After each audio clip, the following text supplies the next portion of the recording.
levantamento feito pela Polícia Federal durante 5 anos mostra que é desse jeito que os traficantes conseguem vender todos os meses no Rio de Janeiro 2,5 toneladas de cocaína e 5,5 toneladas de maconha. O jornalista Tim Lopes foi morto de forma cruel no Rio de Janeiro em junho de 2002, enquanto fazia reportagem investigativa para a TV Globo. Mas o que Tim Lopes estava fazendo sozinho em uma região tão perigosa? Como ele foi descoberto pelos traficantes? Mas qual a verdade sobre o assassinato de Tim Lopes? Por que ele foi condenado pelo Tribunal do Crime, comandado pelo traficante Elias Maluco? Meu nome é Jorge Lordello e se prepara, pois eu vou te colocar agora na cena do crime que aconteceu dentro da comunidade da Vila Cruzeiro, no Rio.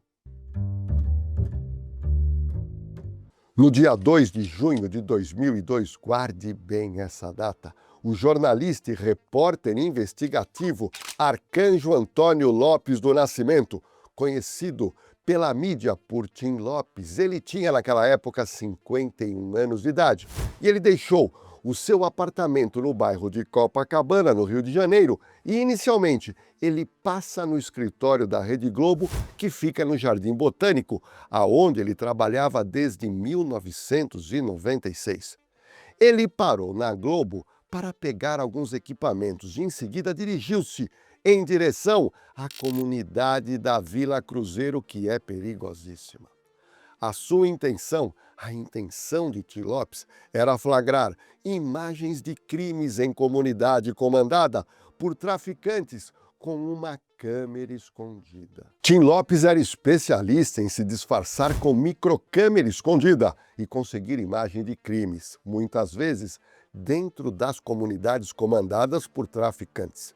Ele já tinha se passado por Papai Noel, ambulante na praia, operário e até dependente químico. Entre amigos de profissão, ele era conhecido como camaleão. Mas por quê? Por que Tim Lopes iria sozinho para uma região tão perigosa? Calma que eu vou te explicar tudo. Tim Lopes recebeu uma informação que uma gangue de traficantes de drogas que controlava a Vila Cruzeiro estava organizando um baile funk naquela noite, onde teria também prostituição infantil. Em muitos eventos, as meninas eram obrigadas a fazerem sexo em público. Imagine toda essa aglomeração de gente sem a participação alguma do poder público, sem regras, sem vigilância, sem segurança e sem polícia. Este traficante mostra que não teme a lei. Limpa o fuzil no meio da rua. Em seguida, chegam mais traficantes armados e começam uma reunião. O jornalista Tim Lopes era bastante conhecido em razão do seu trabalho jornalístico de cunho investigativo de campo, na área da violência urbana. E por isso, alguns moradores faziam denúncias diretamente a ele. Olha que curioso. Naquela oportunidade, ele ficou sabendo que as meninas da comunidade da Vila Cruzeiro que não participassem do baile funk eram alvos de represálias e ele se revoltou e ele queria registrar essas imagens. Naquele fatídico dia 2 de junho de 2002, Tim Lopes tinha a missão de ir disfarçado na Vila Cruzeiro, tentar captar imagens das denúncias que recebeu. Ele passou pelo escritório naquela tarde nos estúdios da televisão Globo, no Jardim Botânico, onde deixou o celular, ele deixou a sua carteira e a camisa social, pois ele não queria ser descoberto por ninguém na comunidade. Às 17h18, Tim Lopes sai em direção ao Shopping Penha, onde ele iria montar a sua câmera escondida e preparar toda a sua vestimenta de disfarce. E o intuito era parecer como algum residente na comunidade Vila Cruzeiro. Importante a gente fazer um recorte, pois Tim Lopes já tinha ido disfarçado nessa mesma comunidade um ano antes, onde ele tinha colhido imagens da chamada Feira das Drogas. Com essa série de reportagens que foi exibida pelo Jornal Nacional, ele ganhou o Prêmio ESSO e o Prêmio Líbero Badaró. No fatídico dia 2 de junho de 2002, guarde bem essa data, Tim Lopes estava usando uma microcâmera escondida dentro de uma pequena pochete que ele carregava na cintura. Por volta das 20 horas, Tim Lopes decidiu filmar em uma boca de fumo ao longo da Rua 8, que fica um pouco antes da entrada da favela na Vila Cruzeiro. O objetivo de Tim Lopes era obter imagens de drogas e armas, como ele já tinha feito em 2001, na favela da Grota, no Complexo do Alemão. Agora, já dentro da Vila Cruzeiro, Tim Lopes foi a um bar e ele comprou uma cerveja. Depois ele atravessa a rua e ele ficou na calçada, enquanto ele filmava traficantes armados passando de motocicleta de um lado para o outro, e todas as filmagens de forma muito discreta. Ele resolveu ficar ali até chegar o horário do começo do grande baile funk que teria naquela noite. Mas em dado momento, um menino se aproximou de Tim Lopes quando ele estava no bar. E ele não sabia que o garoto estava procurando um traficante de drogas. Vai vendo. A investigação policial posteriormente descobriu que esse menino teria visto uma pequena luz vermelha vindo da pochete usada por Tim Lopes. E aí, esse garoto pegou essa informação dessa luzinha que ele achou estranho e passou para um traficante da região. Mas veja, o que aconteceu não foi brincadeira. Tim Lopes, ele estava tranquilo no boteco quando ele foi abordado por 2 membros da facção criminosa que controlava a Vila Cruzeiro. Esses traficantes primeiro era o André da Cruz Barbosa, conhecido como André Capeta, e o parceiro dele era o Maurício de Lima Matias, vulgo Boizinho. Rapidamente, os traficantes descobriram que ele carregava uma minicâmera na pochete e, sob ameaça de morte, ele acabou confessando que era jornalista investigativo da Rede Globo. Os bandidos solicitaram documento que comprovasse que ele era funcionário da Globo, mas ele havia deixado suas credenciais no escritório da emissora no Jardim Botânico, pois ele iria estar nessa ação investigativa. Tim Lopes foi imediatamente espancado no local. Usando um rádio da Nextel, os traficantes André Capeta e o Boizinho resolveram comunicar o ocorrido ao chefe do narcotráfico, que era Elias Pereira da Silva, conhecido por Elias Maluco, que estava na sede da facção da favela da Grota, no Complexo do Alemão. Esses 2 traficantes queriam saber o que deveriam fazer com Tim Lopes, que naquele momento já era mantido como refém. Eles foram instruídos por Elias Maluco a esperarem por um carro que levaria Tim Lopes para a comunidade da Grota, que fica no Complexo do Alemão, onde Elias Maluco estava esperando todos. Antes de colocar Tim Lopes no porta-mala de um Fiat Palio roubado, os traficantes atiraram em Lopes dos pés e pernas e amarraram as mãos dele atrás das costas. Os traficantes levaram Tim Lopes para uma estrada sinuosa de terra batida que levaria até o perigoso líder Elias Maluco. Ao chegarem na favela da Grota, que naquela época era a sede da facção criminosa que controlava o Complexo do Alemão, Tim Lopes foi recebido, nada mais, nada menos, por Elias Maluco. Depois que tiraram Tim Lopes do porta-mala do carro, o repórter foi reconhecido pelo traficante Cláudio Orlando do Nascimento, conhecido pelo apelido de Ratinho. Tim Lopes havia filmado o tal de Ratinho na Rua da Grota no ano anterior, 2001, enquanto Ratinho estava limpando um fuzil automático. Essas imagens foram ao ar pela Rede Globo como parte de um quadro chamado Feirão das Drogas.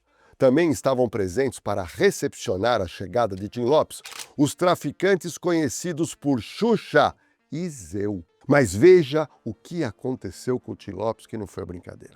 Os traficantes amarraram o repórter da Globo a uma árvore. O criminoso disse ao bando que era favorável à morte de Tim Lopes em razão das gravações que ele tinha feito no ano anterior, que resultou na prisão de comparsas de crime e interferiu nos lucros das drogas da gangue naquela oportunidade. Por isso, ele insistiu ao bando que Tim Lopes tinha que morrer. Tim Lopes implorou por sua vida, mas foi voto vencido. Um dos traficantes que estava presente, conhecido pela alcunha de Frei, disse mais tarde aos policiais civis que havia mais de 20 pessoas presentes no local, mas que somente 9 participaram do assassinato de Tim Lopes. Em um ritual macabro de violência, eles queimaram os olhos de Tim Lopes com um cigarro e Elias Maluco, usando uma espada de samurai, cortou as mãos, braços e pernas do repórter enquanto ele ainda estava vivo. Os outros traficantes, incluindo André Capeta e Ratinho, também participaram dessa verdadeira tortura. Depois de ser torturado e mutilado, Tim Lopes foi colocado dentro de vários pneus cobertos com combustível diesel e incendiado. Esse processo, que se tornou institucionalizado entre traficantes nas favelas cariocas, sabe por quê? Porque era chamado de micro-ondas, ou seja, a pior forma de matar alguém naquela comunidade sem deixar pistas. Olha, a minha equipe de produção descobriu que antes de entrar na Vila Cruzeiro, Tim Lopes tinha combinado com uma pessoa que o esperasse em um carro fora da favela para lhe dar carona para casa depois de fazer as filmagens com sua microcâmera escondida. O combinado era Tim Lopes retornar por volta mais ou menos de meia-noite para a Rede Globo, mas ele não chegou no horário combinado. Essa pessoa esperou mais um pouco, mas logo prevendo que algo ruim teria acontecido, ele fez imediatamente contato com a chefia da Rede Globo, que fez contato com a polícia, narrando o desaparecimento do repórter investigativo Tim Lopes. Mas vamos lá, presta atenção. No dia seguinte ao desaparecimento de Tim Lopes, e aí nós já estávamos no dia 3 de junho de 2002, uma segunda-feira, a diretoria da Rede Globo já sabia da gravidade do ocorrido e um advogado da emissora, juntamente com o motorista que levou Tim Lopes até a comunidade, eles foram ao 22DP no bairro da Penha e conversaram seriamente com o detetive-chefe, que era o inspetor Daniel Gomes. Grave bem esse nome. O inspetor da Polícia Civil foi a campo e descobriu que os comentários dentro da comunidade, na Vila Cruzeiro, é que um homem havia sido capturado e espancado pelos traficantes. Outra informação de bastidor que esse inspetor descobriu era que, após o espancamento, o tal homem foi levado por traficantes ao topo do morro da Vila Cruzeiro e o incineraram no chamado micro-ondas. Bom, veja o que aconteceu. Uma equipe da Polícia Civil fez imediatamente diligências na área indicada pelos informantes e os policiais encontraram pneus queimados, sangue novo e restos humanos. Todos os materiais necessários para exame de DNA foram coletados e, para a surpresa de todos, o resultado não apontou Tim Lopes, ou seja, outra pessoa havia sido incinerada naquele local. É claro que as investigações continuaram e nos dias seguintes, 2 suspeitos foram presos pelo 38DP, que fica lá em Brás de Pina, no Morro da Caixa d'Água, que fica no bairro da Penha, pertinho ali da Vila Cruzeiro. Eu conheço bem essa região, onde essas 2 pessoas detidas confessaram o assassinato trágico de Tim Lopes. Ambos os traficantes faziam parte da gangue de Elias Maluco. Bom, durante o interrogatório, eles entraram em detalhes e explicaram todo o curso dos acontecimentos e afirmaram ao delegado que realmente foi Elias Maluco quem assassinou Tim Lopes. Eles descreveram como Tim Lopes foi transportado de carro até a grota no Complexo do Alemão para estar com Elias Maluco e outros da quadrilha, e como Lopes foi reconhecido pela televisão e obrigado a sofrer humilhação e tortura, e o seu corpo queimado para destruir evidências. Com esses testemunhos, imediatamente o inspetor Daniel Gomes e a sua equipe da Polícia Civil realizaram diligências na região da Grota e da Pedra do Sapo, buscando localizar restos mortais de Tim Lopes. Apesar dos esforços da Polícia Civil, nada foi encontrado naquela oportunidade. Mas no dia 11 de junho de 2002, após denúncia anônima, os policiais civis descobriram um túmulo secreto em uma área perto de um campo de futebol no topo da colina da Pedra do Sapo.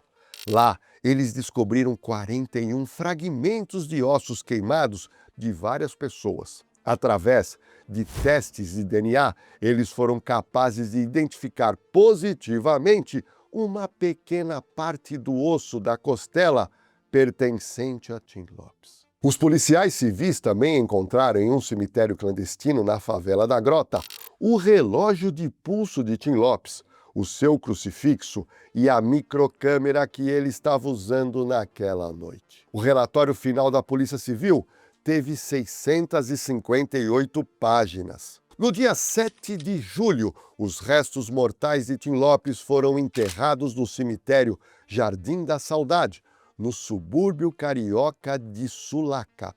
Tim Lopes deixou o filho Bruno Quintela, que se formou também em jornalismo. Elias Maluco foi preso pela Polícia Civil em 19 de setembro de 2002 na favela da Grota, Complexo do Alemão, 109 dias depois de ter ordenado a morte do jornalista investigativo. Ele não estava armado e, por isso, não reagiu à prisão. Mais 8 participantes da morte do repórter Tim Lopes foram presos. São eles: André da Cruz Barbosa, o André Capeta, Cláudio Orlando do Nascimento, o Ratinho, Maurício de Lima Matias, o Boizinho, Claudino dos Santos Coelho, o Xuxa, Eliseu Felício de Souza, o Zeu, Ângelo da Silva, o Primo, Reinaldo Amaral de Jesus, o Cadê, e por último, Fernando Sátiro da Silva, conhecido como Frei.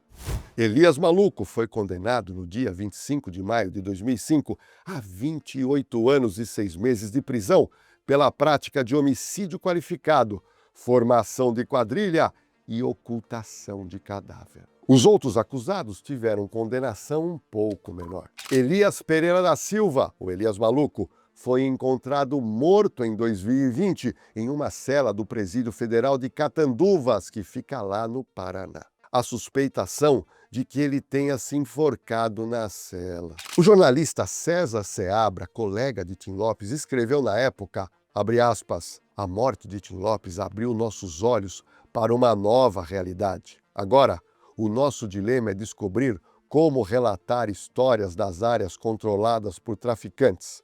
Estamos cansados de dar aos criminosos a primeira página. Estamos cansados de entrevistar o criminoso na TV. Estamos cansados de capacitar o criminoso a fim de obter um exclusivo. Tim Lopes foi premiado póstumamente com o maior prêmio de direitos humanos do Brasil, que é o Prêmio de Direitos Humanos, que homenageia o que arriscam suas vidas em defesa dos direitos humanos, e essa premiação póstuma ocorreu em 2012. Por trás dessa câmera de mentira tem uma câmera de verdade. Agora que você já sabe tudo, mas tudo sobre a morte do jornalista Tim Lopes, eu queria que você comentasse sobre esse bárbaro homicídio. Bom, qual deve ser o limite da atuação de quem trabalha com reportagem investigativa? Você acredita que depois da morte de Tim Lopes, os veículos de comunicação repensaram a forma de conseguir furos de reportagens? Como é que você enxerga os tribunais do crime que foram criados pelas facções criminosas no Brasil? Estou esperando ansiosamente o seu comentário agora e saiba que eu estou respondendo todo mundo para ter essa interatividade com vocês. Muita gente está pedindo mais vídeos por semana aqui no canal. Isso mostra que vocês estão gostando das nossas histórias criminais. Vamos lá! Para que isso aconteça, eu preciso que você nos ajude. E é muito fácil, pessoal. É só você se inscrever agora no canal e aproveita e dá um like. Ativa o sininho de notificação e compartilha as nossas histórias policiais contadas com riqueza de detalhes para todos os seus amigos que curtem no YouTube consumir True Crimes.